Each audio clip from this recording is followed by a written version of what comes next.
Hi, this is Cheryl Gallant, your Conservative Member of Parliament for the miraculous riding of Algonquin, Renfrew-Pembroke. The Executive Director of the Anti-Canadian Hate Network is attacking independent journalists who refuse to take liberal bribes. On a podcast with far-left activist Rachel Gilmore, the executive director blamed Blacklock's reporter for labeling the Anti-Canadian Hate Network as anti-Catholic. That's a lie. I've been accusing this liberal-funded activist organization of being anti-Catholic for years. This group has a long history of smearing pro-life groups. Right now, at this very moment, they have another attack piece on their website targeting a pro-life group. The story's sandwiched between reports on actual neo-Nazis. The story about the pro-life group is about the group's internal operations and a board of directors dispute. Nothing in the story has anything even remotely to do with hate.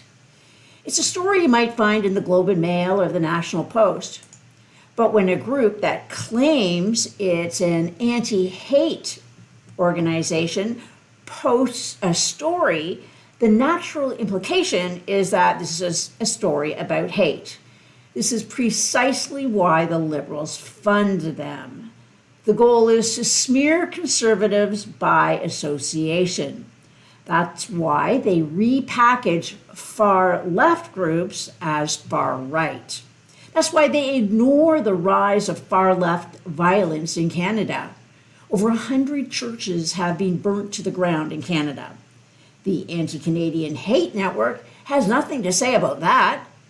When the Toronto Star suggested people who had refused the COVID shot should be allowed to die, and the Liberals were threatening those people with the loss of their jobs, the Anti-Canadian Hate Network was silent.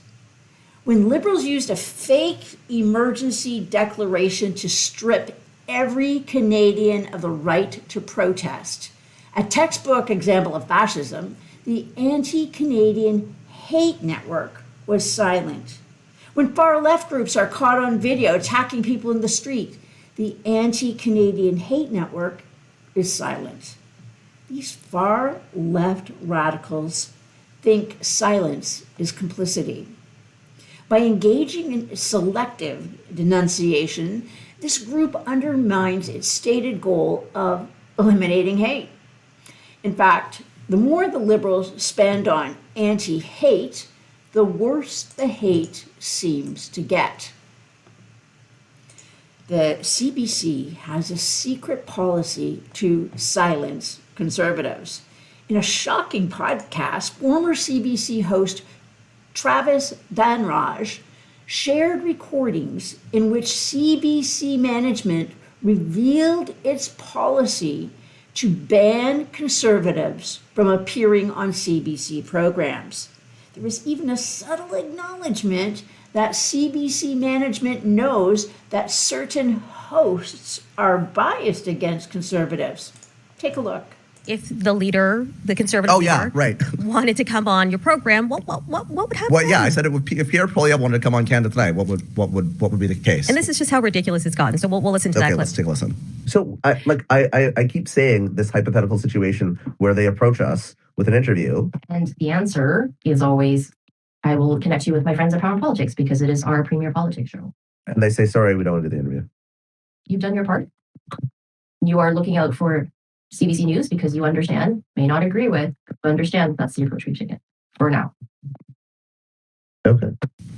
I had been trying to communicate this repeatedly, right?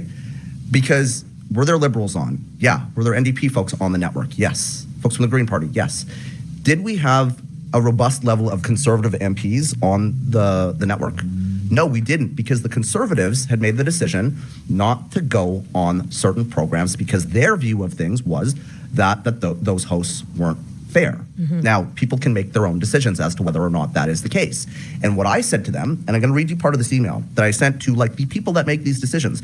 I said, the Conservative Party can do that. That's fine. If they want to do that, yeah, if they're being assholes about the fact that they don't want to go on this show, they can do that. Political parties do that. But like, we have an obligation to have balance on the network. And so if they don't want to go on that show, but they'll come on this show, we should allow that to happen.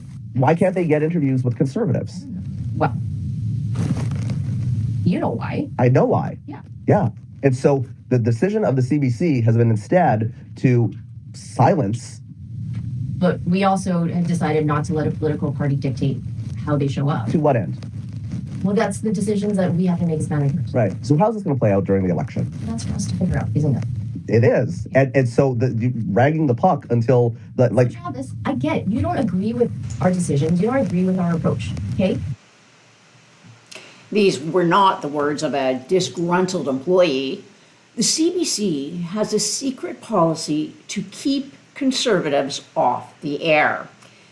If Canada actually had a free press, other media outlets would have made this a top news story. Unfortunately, they've been bought off by the Liberals. Canada's new interim parliamentary budget officer is a rock star. Carney has told government departments to find 15% cuts. The Parliamentary Budget Office is not a government department. That didn't stop the new officer from cutting his own expenses, including taking a $50,000 pay cut. Unlike Jet Set Carney, this is leading by example. Last week, the budget officer gave testimony that, based on current figures, Canada would have at least a $68 billion deficit this year. Then he said his current figures do not include any of the Liberals' new spending announcements and that the real deficit would be much higher. He described Carney's deficits as stupefying, shocking, and unsustainable. He said Canada is on the precipice. Yet, despite the warning, the Liberals just keep spending. Inflation is up. Unemployment is up. This is a recipe for stagflation. Stagflation is when the economy is shrinking, but inflation is rising. And that is where the Liberals are taking us. Live from Ottawa, this is Cheryl Gallant.